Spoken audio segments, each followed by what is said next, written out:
Amendment bill ekwatagana ku coffee industry kyabika ensonga etabuse erinnya enkandaggo. Mbanirizaako nnyo mikwano gyange, mwebale nnyo gye mukola, mwebale okwekumira ku Yugi Updates TV. Mbagala nnyo nnyo ddala. Kaakati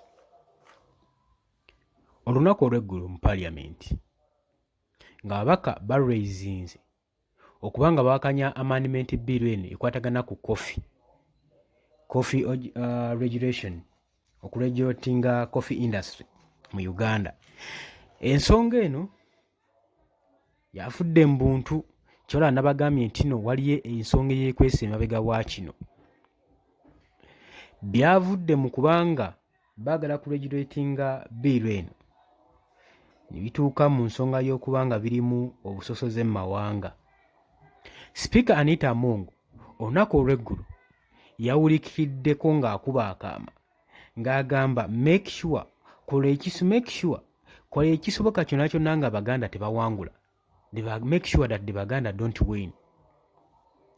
Ekyo kyawuliriddwako lunwe. Era ababaka bangi bavuddeyo ne bamwambalira, lekera okuspreadinga evil spirit mu mawanga. Wange ekintu Speaker Anita Among kye yakoze kitegeeza nti no mu Parliament mugenda okubeeramu divisions mu mawanga. Okubanga buli mawanga geeteeseza gokka, kuba kati w'ovaayo n'okola statement ng'eyo kitegeeza neno biru mwagireese nga mulina target, mulina bwe mutagetinze. Jjukira nti nno biru eno erina abagiwagira. Mulimu Constitution Affairs Minister Norbert Mao ne Minister of Agriculture Bright, Honorable Bright.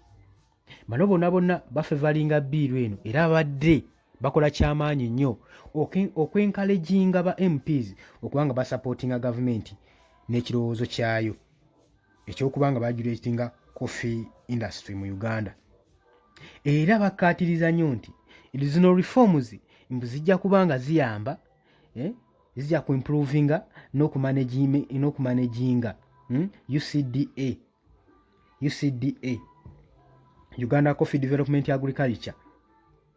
Era kibire nga kiyamba n'okwachivinga results ennungi mu coffee sector. Nze ekintu kye ngamba nti kikyamu. Zino reforms ezisinga bazikoze, mulabi reforms baze bakola emabega ne bateeka ku mwalaba ezajja ku vanilla zizabatuusa mwalabayo. Bannange njagala mubeere bakalabakalaba. Ezimu reforms zijja nga ziteekeddwamu ebinnonogo bingi ng'olabanga ezigenda okuyamba, naye nga tezina we zigenda kuyambira munnayuganda n'omu, wabula okuggyako muzzi emabega n'okumwavuwaza, kubanga bano abasajja bo baagala kulaba Central nga baavu, kubanga Buganda Central gwe mutima gwa Uganda. Kati balina okufuba okulaba nga bateekawo embeera ey'okugufuga basobole okuba nga bafuga, babakubye obwavu balaba tebaavuwala. Kati balina okuba nga buli kibalaba kibajjamu ssente bakireetako biru basobole okuba nga bakifuga nga bakigavaninga. Kubanga era tebongedde okubagambye mbu zino enkyukakyuka zibaleetamu eno biru mbu eri part of government plan okubanga reducing public agencies esobole okubanga streamlining operations eziri under rationalization agency ne mu public expenditure. Ekintu nze kyendaba ekitagenda kubanga kikola nga kiyamba Baganda baffe abali mu byalo. Bannanga abantu mubaleke beerimire emmwanyi zaabwe, abaana baweeredde mu mmwanyi mwabajjako buli kimu. Mwatujjako buli kimu. Ministries ezisinga mwabazirwaninga, sekita zonna mwabazirimu, offices mwabazirimu. Bannaye kati n'obulimi naye era mwagala tuukayo. Bannaye kiki tuliko? Ngamba buli mubaka yimirira ku nsonga gye wayimiriddeko oleme kuba mwaganya reforms zino. Amendment bill eno ereme kubanga eyita, ereme kubeera ng'eweebwa omwaganya, kubanga teriimu kalungi yadde n'akamu nkutegeeza gwe mukwano gwange ali eyo. Era nkowoola omulanga eri ba MPs mwenna.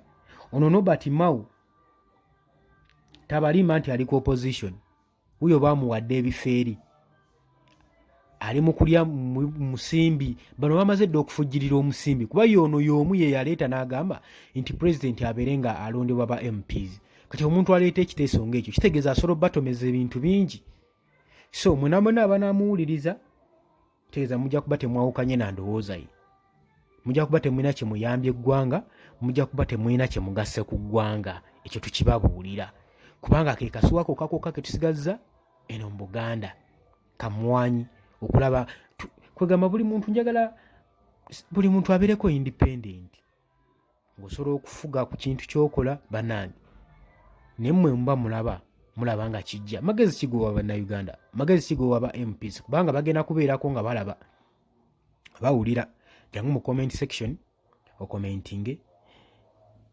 jangu likinge osharinge baganda banga batandika kubanga musubscribinga namwe mbakubiriza muje musubscribinge ku Yogi Update TV tubaagala nnyo mweraba.